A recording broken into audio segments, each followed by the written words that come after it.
Okay, so it's been an exceptionally busy 48 hours news-wise. Before I get into the subject that I want to talk about in this video, I'm just going to make a quick recap of some of today's news because I'm not sure whether or not I'll have time to make individual videos on these subjects. So we had a big vote in Parliament today, and it's the first major statement to Parliament by Prime Minister Theresa May. The vote was on whether or not to renew Trident, which is Britain's nuclear deterrent. Nuclear weapons are obviously a very controversial issue, and I'm not going to go into great depth in this video about all my views on that. I'm broadly in favour of retaining Trident, but that doesn't mean that I'm not open minded to the other side. This is one of those issues where I genuinely understand both sides, and I think there's strong arguments on both sides. But I'm broadly in favour of retaining a nuclear deterrent. Anyway, there was passionate debates, passionate statements, as you can imagine. Theresa May, and I'm sure this will be on the tabloids tomorrow, point blank said yes when a member of parliament asked, would you be prepared to press a button, kill thousands of civilians? She said yes, and she said that it would defy the logic of having a nuclear deterrent if you're not prepared to do that. Um, so she's obviously casting herself in a sort of strong, hawkish light there, depending what way you look at it. Jeremy Corbyn, of course, was passionately against, although he was very statesmanlike and polite in the way he went about it, I have to say. He, of course, is facing major internal party crisis. The vote has passed, and because of all the other news events going on, there wasn't that much coverage of the voting itself. In fact, I saw the debate, but not the voting itself. It passed 472 to 117, so it's a very comfortable victory for the government. So Theresa May's first major motion in Parliament, not that it's her personal motion, but her first major test as Prime Minister, she's passed. Um, there has been numerous other developments. The In the last half hour or so, there's been breaking news from Germany of an axe attack on a bus in the city of Würzburg in the south of the country. Now, it's way too early to say whether this was an Islamist attack, but the attacker was described as a 17-year-old Afghan boy. Too early to say what's happened exactly, but given the current climate, after the Nice attack, after everything that's been going on this year, it wouldn't be far-fetched to speculate that this is an Islamist attack. But we just have to wait and see. No one has died, but there are people in serious condition in hospital. So this is a developing story. Um, Back to British politics on the developing Labour side of things. Um, there is going to be this contest between Owen Smith and Angela Eagle. Newsnight, they were discussing, their respective supporting MPs were discussing who should be the new leader. I think it's interesting that Corbyn is leading, but Owen Smith isn't too far behind. He's on 41%. Corbyn's on 54%. And I don't know what Angela Eagle's on, but she's way behind. I think one of the flaws that she has had is not necessarily that she would be a bad leader. She's a lot of experience, actually, but the fact that she has used tokenism in her campaign, she's essentially said, and so have her supporters, that she should be leader because she's a woman. It's a lot of nonsense. I think that sort of tokenism totally fails, and it just goes against what people want. Anyway, I'm sure there's many other things to talk about. There is a lot going on in the world right now. There is also this aftermath of the Turkey coup d'etat, attempted coup d'etat. Uh, Erdogan and the supporters of vowing revenge and repercussions, so on. They're going to have to be very careful in that regard because it's one thing saying that you're defending democracy, quite another, possibly having mass executions. This is a very, very grave situation in Turkey, and it's potentially a very volatile situation. So I just hope it doesn't get worse. But also, it all depends on what President Erdogan decides to do. Um, Time will tell. Anyway, I want to get to the main point of this video, and apologies that I have spoken now for almost 5 minutes, but I felt it was necessary to just mention some of those things in passing. Okay, so there was another atrocity yesterday in the United States. At least three police officers killed in Baton Rouge. I heard some reports saying it was four. One of those officers is a black man. Now, I'm always wary when I talk about other countries. I know that I'm not on the ground, and my views could be shaped if I'm in this sort of environment. That perhaps I would be looking at it in a different way. I don't know. But if this doesn't wake America up, I don't know what will.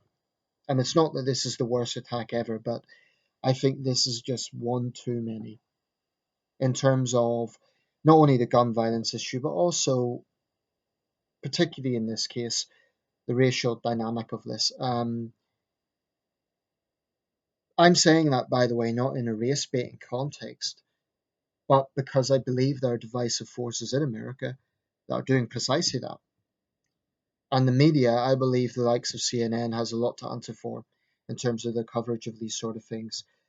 Um, the guy who was responsible for this shooting, 27-year-old ex-Marine, just like the shooter in Dallas, and he apparently made a video where he spoke about why he was going to do it and that peaceful protest wasn't enough. Um, if the fact that a black police officer has been killed will not change Black Lives Matter in their direction, then nothing will. You know, it's becoming quite difficult to be very neutral on this because the attitude of certain players in this situation is just not helping. I am getting increasingly critical of Black Lives Matter, and there's a few reasons for that. I think it's a dishonest movement because they say it's about Black Lives Matter, and yet how many of them are going to grieve over this black police officer? Does his life not matter? How many of them have done anything about gang violence in Detroit or Chicago? And I know I keep mentioning this, but I believe it is an important point. I saw another race baiting article by CNN, and it was talking about a Jamaican immigrant to the United States, saying that they feel frightened walking the streets, whereas they didn't in Jamaica, which has a reputation for its high crime. But the point they were making was this person was frightened of racist white police officers. It was blatant race baiting from CNN. Now, why is no one talking about the fact that if you had a white person, or a Hispanic person, or an Asian person going through a rough black neighborhood, they would feel scared. You know, I've nothing to hide. I would feel scared going through a tough black neighborhood, being a white guy. Honestly, I would. That doesn't mean I view all black people as criminals, but it's just a fact. If you're going through an area with high crime, and given that unfortunately a lot of American neighborhoods are still defined by race, then inevitably you're going to be nervous. And I could totally understand a black person being nervous in a tough white neighborhood, or a Hispanic person being nervous in a tough black neighborhood, or a white person being nervous in a tough Hispanic neighborhood. This is unavoidable because most gangs in America, unfortunately, are not mixed race gangs. They are racially segregated for one reason or another. But what I think is very problematic is when the media bias that we are seeing is enormous, and both left and right are responsible. CNN has a liberal left wing bias. Fox News does have a conservative right wing bias. Both sides are wrong. You know that one of the relatives, I believe it was the aunt of Alton Sterling, was appealing for Cam. She gave somewhat mixed message, but a very emotional message. Now Alton Sterling was an armed criminal. Those are the facts. I'm not saying that means he deserved to die, but it is problematic when Black Lives Matter constantly hold up these people as all being innocent.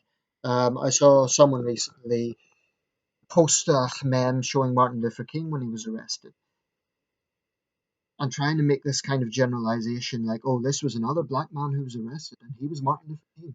That's just the point. It's a very different context.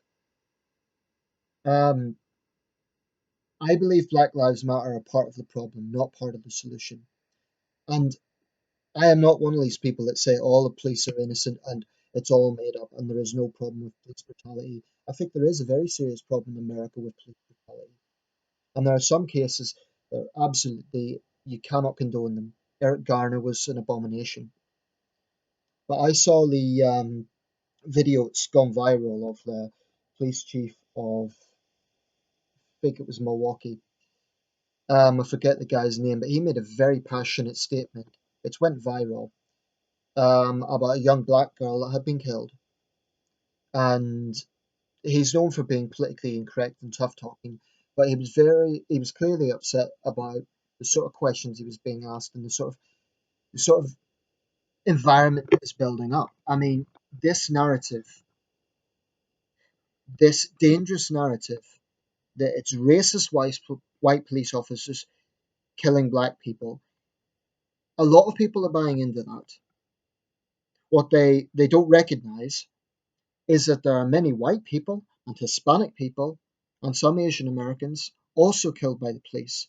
And the police who are doing it are black, white, and Asian.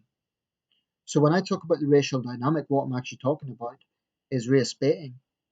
I'm not saying there is never ever a situation where you have a white police officer who acts out of prejudice. I'm not for a second saying that is never the case. But what Black Lives Matter are doing is they are sending out this idea that it is only black people killed. Now, that narrative, it's more or less the same reason why I take issue with modern feminism, because they send out the narrative that all men are privileged. It's this dangerous, divisive rhetoric.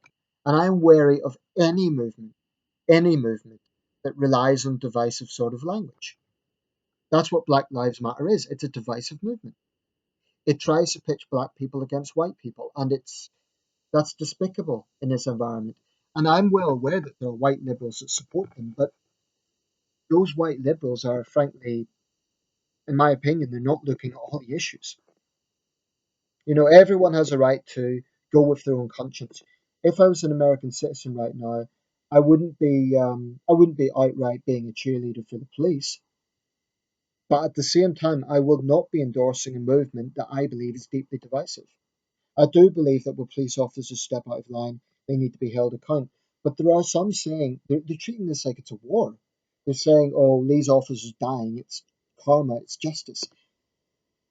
Can someone explain to me how it's justice murdering three officers in Baton Rouge for, I don't know, police brutality in New York City? Not every police officer is the same.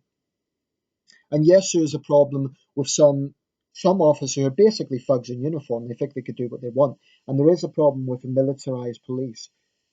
But if you're just blaming the police and not blaming gangs, then you're not looking at the whole picture.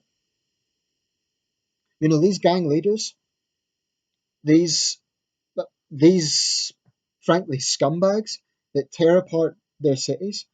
And I'm not just talking about black gangs. I don't care if they're white, black, Hispanic. I think gangs are scum. I think they destroy their own communities. I think they terrorize fellow citizens. And I've zero sympathy for gang leaders. I've more sympathy for young people who are kind of coerced into it. But gang leaders can go straight to hell. I think they're dangerous, reprehensible people who cause massive destruction in society. And the problem I have with Black Lives Matter is they simply will not be consistent. They don't actually care about Black Lives Matter. They only care about some Black Lives Matter. And when white liberals say these things like, I've seen these stupid analogies like, oh, if you don't go to the doctor and say, all my bones matter, but only one is broken. That's an analogy that keeps coming up. It's a stupid analogy because that is tying into this theory that only black people are being killed, which is nonsense. It isn't only black people being killed. Yes, it's true that the proportion is higher, but frankly, that could be because in certain inner cities, there's a bigger problem from black gangs. And I think there has to be a situation where people can have open, frank discussion without political correctness, because political correctness is not going to help discourse. I'm not saying people should be reckless and make sweeping statements like all black people are criminals or all cops are thugs or, they're abusing the power. Not all black people are criminals, and there are innocent black people who have been treated unfairly by the police. No question about it. There has been a perception of double standards when it comes to, early on in this whole thing, when this was going on, when this was really being highlighted in about 2014, I was very angry. I thought the police in America are out of control. And that was the case to some extent. But I have adapted my thinking on some level as I've seen the approach that Black Lives Matter has taken. People say, for example, the peaceful protests, okay, technically they're peaceful, but, well, mostly they're peaceful. There has been some ugly incidents of violence. There was an officer, I believe, broke his neck when someone threw something off a bridge. Now, the Black Lives Matter leaders will say, oh, we're not responsible for the action that every individual does. Okay, well, by the same token, not every individual police officer is responsible for, you know, people who happen to do the same job doing something that is out of line in another state. So, in other words, if you have a corrupt cop who abuses his or her position in, I don't know, California, that doesn't justify killing a police officer in Iowa, just for the sake of argument. Likewise, because there is a problem with black gangs in, say, Chicago, it doesn't justify collective racial profiling of all black people in America. There needs to be common sense with this. There needs to be reason. And what concerns me as an outsider looking on is that the extremists are winning. And I think